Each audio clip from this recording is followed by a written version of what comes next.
এতদিন পর্যন্ত হিন্দুদের ওপরে মূলত আক্রমণের ঘটনা ঘটছিল, এবার একেবারে খ্রিস্টানদের বাড়ি জ্বালিয়ে দেওয়া হলো। বড়দিনের উৎসবে যখন তারা সামিল হয়েছিলেন তখন বেছে বেছে টার্গেট করা হলো খ্রিস্টানদের বাড়িকে, এবং বান্দারবন সেই এলাকায় 17টি বাড়ি একেবারে আগুন লাগিয়ে দেওয়া হয়। আর এই ঘটনা নিয়েই আওয়ামী লীগ পোস্ট করেছে, এবং যেখানে বলা হয়েছে, যে পোস্টে বলা হয়েছে যে ইউনূস সরকারের আমলে কেউ সুরক্ষিত নয়, অসাংবিধানিক ও অসহনশীল ইউনূস সরকার। বান্দারবনে বড়দিনের উৎসব পালনের সময় 17টি বাড়িতে আগুন ধরিয়ে দেওয়া হয়, গ্রাম ছাড়ার জন্য হুমকি দেওয়া হয়েছিল দাবি স্থানীয়দের, এমনই পোস্ট করেছে আওয়ামী লীগ। স্থানীয়দের দাবি অস্বীকার পুলিশ ও স্থানীয় প্রশাসনের, এক্স স্যান্ডেলের দাবি আওয়ামী লীগের।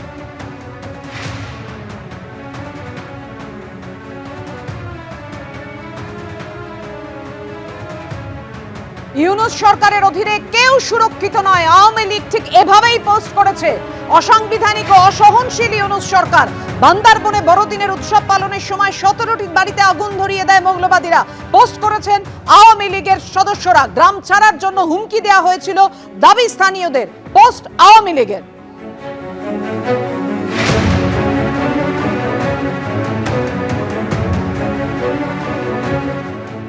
কথা বলবো এই মুহূর্তে আমাদের সঙ্গে রয়েছেন আন্তর্জাতিক সম্পর্ক বিশেষজ্ঞ রাজাগোপাল ধর চক্রবর্তী।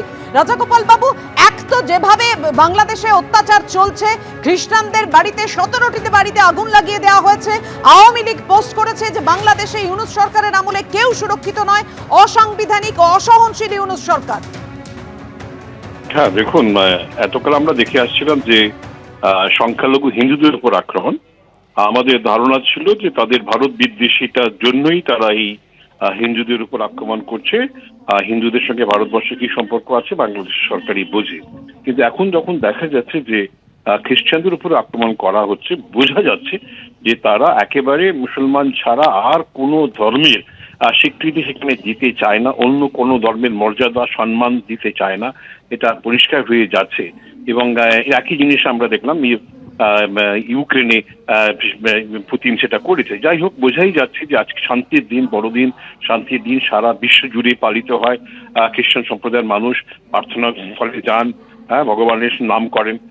সেই দিনকেই বেছে নিয়ে যদি আক্রমণ যখন করা হয়েছে, বোঝাই যাচ্ছে যে তারা একটা নামই শুনতে অভ্যস্ত, অন্য কোনো ধর্মের নাম তারা শুনতে চায় না, অন্য কোনো ধর্মকে তারা কোনোভাবেই গুরুত্ব দিতে চায় না। এবং শুধু গুরুত্ব নয়, তারা তাদের প্রাণেও মেরে ফেলতে চায় যখন বাড়িতে আগুন লাগিয়ে দিচ্ছে। অনেকে তো আছেন বাড়িতে যারা চলতে পারবে না, বয়স্ক আছেন, মহিলা আছেন, বাচ্চা আছে।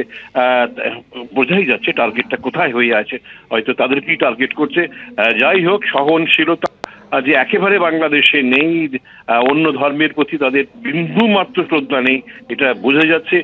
হিন্দুদের উপর আক্রমণ হওয়াতে বিশ্ব একেবারে চুপচাপ ছিল, এখন খ্রিস্টানদের উপর যখন আক্রমণ হয়েছে, একেবারে এতদিন পর্যন্ত হিন্দুদের উপর আক্রমণের ঘটনা ঘটছিল, এবার খ্রিস্টানদেরও টার্গেট করা হচ্ছে। অনেক ধন্যবাদ রাজাগোপাল বাবু।